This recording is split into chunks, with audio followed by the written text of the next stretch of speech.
పశ్చిమాసియాలో తీవ్ర ఉద్రిక్త పరిస్థితులు నెలకొన్నాయి. ఇరాన్ మీద ఇజ్రాయెల్ దాడికి తెగబడింది అణుస్థావరాలే లక్ష్యంగా. ఇరాన్ కూడా అదే తరహాలో ప్రతీకార దాడి చేస్తున్న పరిస్థితి. ట్రంప్ చెప్తూ ఉన్నారు అణు ఒప్పందం చేసుకోవాలి, లేకపోతే ఇంకా తీవ్రమైన పరిణామాలు ఉంటాయని చెప్పి ఇరాన్ని హెచ్చరిస్తూ ఉన్నారు. సో ఇరాన్ అండ్ ఇజ్రాయెల్ ఈ రెండు దేశాల మధ్య ఉద్రిక్తతల మీద విశ్లేషణ అందించడానికి అంతర్జాతీయ నిపుణులు ఎంజీ రావు గారు మనతో జాయిన్ అయ్యారు. ఎంజీ రావు గారు నమస్కారం. సో ఇరాన్ కూడా చాలా అగ్రెసివ్గా ఫైట్ చేస్తోంది ఇజ్రాయెల్ మీద. ఇజ్రాయెల్ అణ్వస్త్రాలే లక్ష్యంగా దాడికి ప్లాన్ చేసినట్టుగా తెలుస్తోంది. ఇప్పుడు ప్రపంచంలో 3 శక్తివంతమైన దేశాలు ఉన్నాయి, Russia, America and China. So ఈ సూపర్ పవర్స్ రోల్ ఏంటి ఈ యుద్ధంలో అంటే ఏం చెప్తారు? సూపర్ పవర్స్ రోల్ అంటే ఇక్కడ ఇజ్రాయెల్ ప్రస్తుతం మనం ఫస్ట్ ఏమిటంటే సూపర్ పవర్స్ రోల్ కంటే ముందు మనం రావాల్సింది ఏంటంటే ప్రస్తుతం వెస్ట్ ఏషియాలో పరిస్థితి ఎలా ఉంది అని చూస్తే మనకి వెస్ట్ ఏషియాలో ఇప్పుడు ఇజ్రాయెల్ దాడి 12వ తారీఖున ఇజ్రాయెల్ ఇరాన్ మీద దాడి చేసిన తర్వాత ఇరాన్ అణువస్త్రాలు తయారు చేసే నాంటాజ్ అని బుషేహర్ అని టెల్-అవీవ్ దగ్గర ఉన్నవి ఈ అణుక్షేత్రాలను అణుబాంబులు 9 అణుబాంబులకు సరిపడా అది పెట్టుకున్న ఇంట్రిఫ్యూజెస్ ఈ నౌకా స్థావరాలు అన్నింటినీ అది ఇరాన్ను నాశనం చేస్తున్నట్టు తెలుస్తుంది మనకి. ఇరాన్లో ఉన్నాయి అన్నీ నాశనం అయిపోయింది. ఇజ్రాయెల్ సుమారు 200 యుద్ధ విమానాలని ఇప్పటి వరకే వాడినట్టు మనకు తెలుస్తుంది. దీన్ని బట్టి మనకు తెలిసి వచ్చింది ఏంటంటే ఇప్పుడు ఇరాన్ను Al Khamenei supreme leader Iran Al Khamenei హెచ్చరించినట్టు ఇప్పుడు ఇరాన్ ఇజ్రాయెల్ మీద విపరీతమైన వందలాది డ్రోన్లు, వందలాది క్రూయిజ్ అండ్ హైపర్సోనిక్ మిసైల్స్తో దాడి చేస్తున్నట్టు తెలుస్తుంది. దీన్ని బట్టి మనకు తెలిసి వచ్చేది ఏంటంటే ఈ టెల్-అవీవ్ అంటే ఇరాన్ రాజధాని టెల్-అవీవ్ ఆపదలో ఉంది. ఇదే విధంగా ఇజ్రాయెల్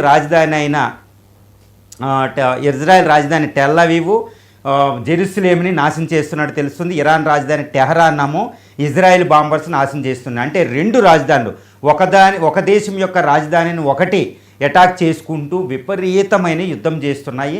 ఈ యుద్ధం ఏంటంటే రోజు రోజుకి ప్రజ్వరిల్లిపోతుంది అనమాట. ఎంత ప్రజ్వరిల్లుతుందంటే ప్రపంచం వణిగిపోతుంది. ఇప్పుడు దాకా జరుగుతున్న అంతకుముందు జరిగిన హమాస్ ఇజ్రాయెల్ వారిని మించి, రష్యా ఉక్రెయిన్ వారిని మించి, భారత్ పాకిస్తాన్ యుద్ధాన్ని మించి ఈరోజు వెస్ట్ ఏషియా అనేది ప్రజ్వరిల్లుతుంది.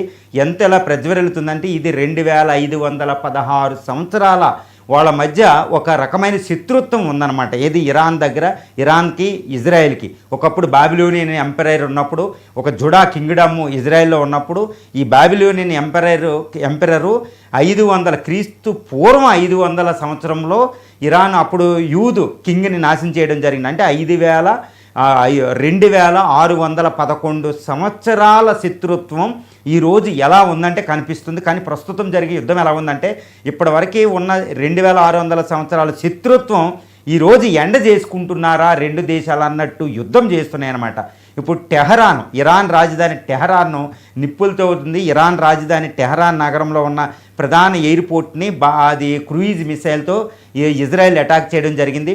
200 జెట్లు F-16, F-35 లాంటి జెట్లు, F-18 హార్నెట్ జెట్లు, C-130 హెర్క్యులస్ రీఫ్యూలింగ్ ఎయిర్క్రాఫ్ట్లు మొత్తం 200 ఇజ్రాయెల్ జెట్లు ఈరోజు ఇరాన్ గగనతలాన్ని చుట్టుముట్టేసి నాశనం చేస్తున్నాయని తెలుస్తుంది.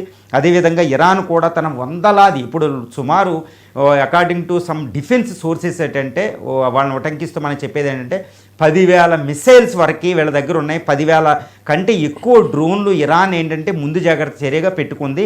ఇవన్నీ కూడా ఇజ్రాయెల్ టార్గెట్గా ఉన్నాయి. ఇప్పుడు ఖమేనీ ఇజ్రాయెల్ని హెచ్చరిస్తే ఇజ్రాయెల్ ప్రైమ్ మినిస్టర్ నెతన్యాహు కూడా వాళ్ళ ప్రజలు చెప్తున్నారు ఇరాన్ హెచ్చరించిన దానికంటే ఎక్కువ ముప్పు మన మీద ఉండొచ్చు అని చెప్తున్నారనమాట. అతి దారుణమైన యుద్ధం మనం మాటలతో actually my words are not sufficient enough to describe the kind of war which is going on in middle east అనమాట. మధ్య ఆసియాలో ప్రస్తుతం జరుగుతున్న యుద్ధాన్ని నా భాషలో నేను చెప్పలేను, ఏ భాషలోనైనా. అంత ఘోరమైన యుద్ధం జరుగుతుంది. అధునాతనమైన టెక్నాలజీ, మొసాద్ లాంటి ఇంటెలిజెన్స్ ఇవి ఇక్కడ ఇరాన్ ఏంటంటే డూ ఆర్ డై మోడ్లో ఫైట్ చేస్తుంది. ఎందుకంటే ఇజ్రాయెల్ అనేది ఒక టెక్నాలజికల్గా ఒక మొసాద్ లాంటి అద్భుతమైన ఇంటెలిజెన్స్ ఏజెన్సీతో అమెరికా సహకారంతో ప్రపంచ సూపర్ పవర్ అమెరికా సహకారంతో ఫైట్ చేస్తూ ఉంటే ఇటు ఇరాన్ ఏం చేస్తుందంటే డూ ఆర్ డై మోడ్. చాలా బలహీనంగా ఉంది, చాలా పెద్ద దేశం, దాన్ని ఓడింప సఖ్యం కాని దేశమే. కానీ ఇజ్రాయెల్ అనే ఒక చిన్న దేశం ముందు అది నిలబడలేకపోతుంది అన్నట్టు ఉంటుంది. అందువల్ల ఏంటంటే ఇది డూ ఆర్ డై మోడ్లో ఇరాన్ ఫైట్ చేస్తూ ఉంటే చావా రేవా అన్నట్టు ఇజ్రాయెల్ ఏంటంటే చాలా ఈజీగా ఫైట్ చేస్తుంది. కానీ ఇజ్రాయెల్ శక్తి ముందు ఇది అంతా, దీని శక్తి ముందు ఇది అంతా అని పోరాడుతున్నా. కానీ ప్రస్తుతం జరుగుతున్న యుద్ధం ఈ ఇరాన్ ఇజ్రాయెల్కి పరిమితం అవుతే అది వెళ్ళానుకోడు. బట్ అలాంటి పరిస్థితి ఇక్కడ ఏమీ లేదు. ఆ యుద్ధం మధ్య ఆసియా నుంచి ప్రపంచ దేశాలకు పాకుపోయి అది ఒక మూడో ప్రపంచ యుద్ధం అయ్యి ప్రపంచ ఆర్థిక వ్యవస్థని ఇది కొలాప్స్ చేసే పరిస్థితిలో ఉంది అని మనం ఈ యుద్ధాన్ని చెప్పొచ్చు. అత్యాధునిక యుద్ధాలు గగనతలాన్ని ఒక పగలు నైట్కి తేడా లేకుండా చేస్తున్నాయి ఈ ప్రాంతంలో అని మనకు తెలుస్తుందండి. ఇప్పుడు ఇజ్రాయెల్ దగ్గర ఐరన్ డోమ్ ఉంది కదండి. సో చాలా అత్యాధునిక